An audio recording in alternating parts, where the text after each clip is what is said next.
কোটা সংস্কার করে মেধার ভিত্তিতে 93% নিয়োগে আপিল বিভাগের রায়ের ভিত্তিতে গেজেট প্রকাশ করেছে সরকার।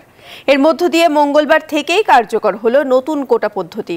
গুলশানে 4 মন্ত্রণালয়ের বৈঠক শেষে ব্রিফিংয়ে এই প্রজ্ঞাপনের কথা জানান আইনমন্ত্রী। তিনি জানান, প্রজ্ঞাপনে আপিল বিভাগের রায়ের এক চুলও পরিবর্তন করা হয়নি। শিক্ষার্থীদের ক্লাসে ফেরার আহ্বান জানিয়ে আইনমন্ত্রী বলেন, তাদের নিরাপত্তা ও আহতদের চিকিৎসার দায়-দায়িত্ব সম্পূর্ণ সরকারের।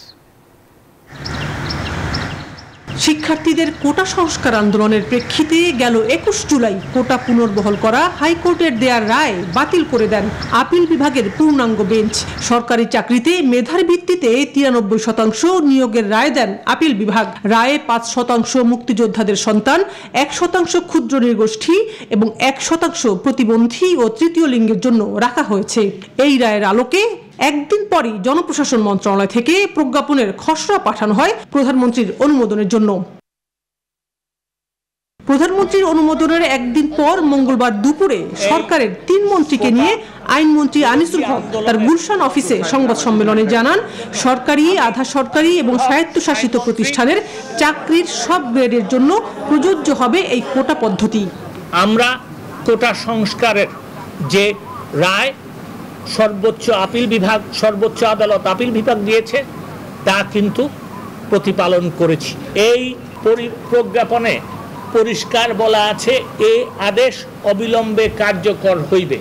আপিল বিভাগের রায়ের আলোকে সরকার চাইলে পরবর্তীতে কোটা সংস্কার, পরিবর্তন বা পরিবর্ধন করতে পারবে, এমনটা জানিয়ে আইনমন্ত্রী বলেন, তবে এখনই এই রায়ে হাত দিবে না সরকার।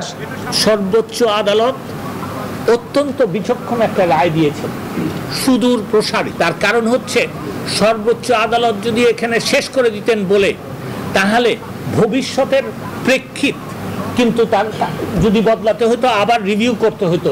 তথ্য প্রতিমন্ত্রী বলেন, কোটা আন্দোলনকে কেন্দ্র করে সন্ত্রাসী আক্রমণেই এসব হামলা হয়েছে, যার প্রতিটি ঘটনার বিচার করবে সরকার।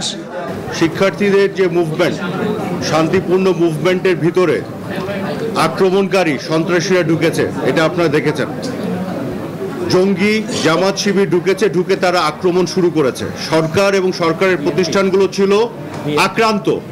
এ সময় শিক্ষা প্রতিমন্ত্রী মহিবুল হাসান চৌধুরী বলেন, পরিস্থিতি স্বাভাবিক হলে সব শিক্ষা প্রতিষ্ঠান খুলে দেওয়া হবে।